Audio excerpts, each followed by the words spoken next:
Hey guys, Creator Mom. So I just want to share a little bit more about grief. So losing a pet. Um, so guilt. Phew, that's a really big one. I don't. On the stages of grief, let me look it up real quick. What are the stages of grief? Denial, anger, bargaining, depression, acceptance. I don't know if guilt is inside of the definition of one of those things. And I don't feel like looking at it any deeper. I'll let AI answer it for me. Yeah, no. I feel like guilt should be on there and self-blame. Yeah. Self-blame and guilt should be on the grief. Like the first thing on the grieving list. Because it's funny, we know that death is inevitable in this world. So it's like, I was thinking too when I was driving today, I was like, we have no other choice but to build a relationship with grief and, you know, choosing how we want this relationship with grief that we must have. We have no choice. We must have a relationship with grief. We're forced into having a relationship with grief. And some people, experience this, sooner than others, whatever. For me, this is my first time experiencing grief because I say this is the first time, I feel like, because for me, I've never felt the feeling of I don't want to let go. I don't want to let go of you. Even like I'm feeling my chest here because I was holding Brownie up on my chest, and I'm going like this because I just want to feel her on my chest. I want to feel her on me, and I want to touch her head, I don't want to let go. And the lady at the cremation place said, sometimes people think that the actual death is the hardest part, but actually letting go is the hardest part. That should be in the stages of grief too. I don't know, letting go. Because like I said, when I got there, I stayed in the car for a while with Brownie, just petting her and touching her and crying. And then I still went inside. Anyways, I didn't want to let go. And I've never felt that before in my life. I've never felt like, I don't want to let go of you. No, no, no, no, no. I just want to keep you here with me.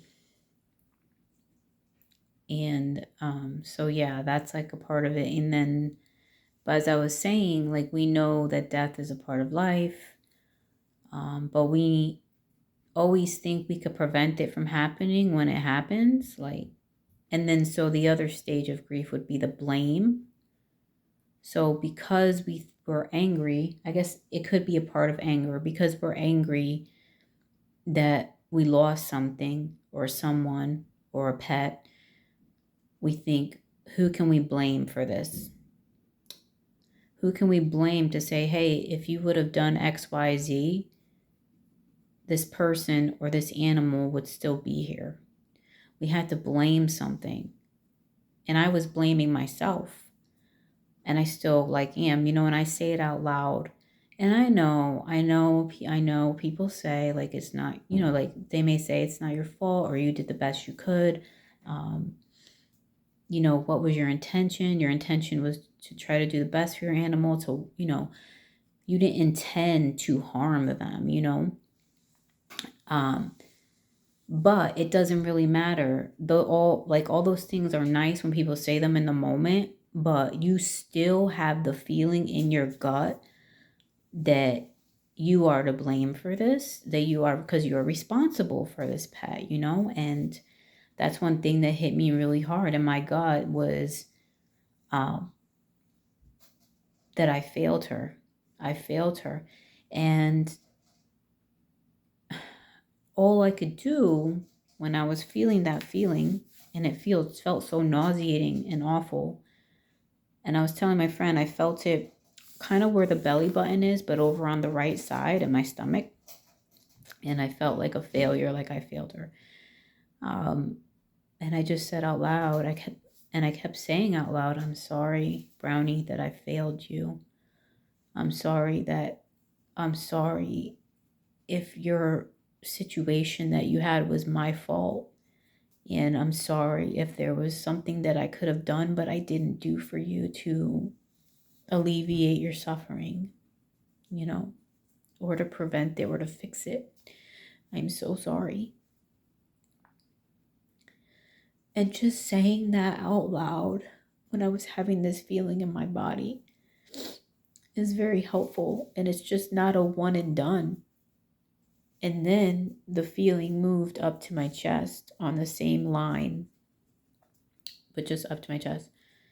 Then I would say whatever was coming to me, but say it out loud. I love you, Brownie. I miss you. I'm so sorry that you had to suffer the way that you did. And then I think by saying it, I'm releasing,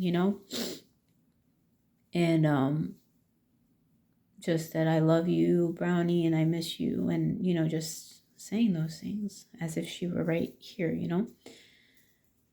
So the self-blame and the guilt is deep, feels deep, and it hurts like a motherfucker, emotionally. And then now I feel it here, like there's some emotional pain that's right here and more of like the center of my upper chest. So yeah, not wanting to let go, I guess that could be part of denial, maybe, in the grieving process. But it's like, you accept the person or the animal is not there. They are dead, but you still want them, you want it to stay. But then your logical mind says, no, you can't do that because you know that a body will start to decompose and you can't do that. So we're going to get necklaces. At least my son is. I'm not getting a necklace just yet because I'm upset and frustrated that I do not have a good picture that I want for my necklace. Like the picture my son is using, I don't want that picture. Like I want a picture of just her beautiful face. And I don't have that. So I'm kind of mad about that. So until I find the right picture that I love somehow, I'm not gonna do it just yet. But I already ordered a necklace urn for my son. He wants to wear her around.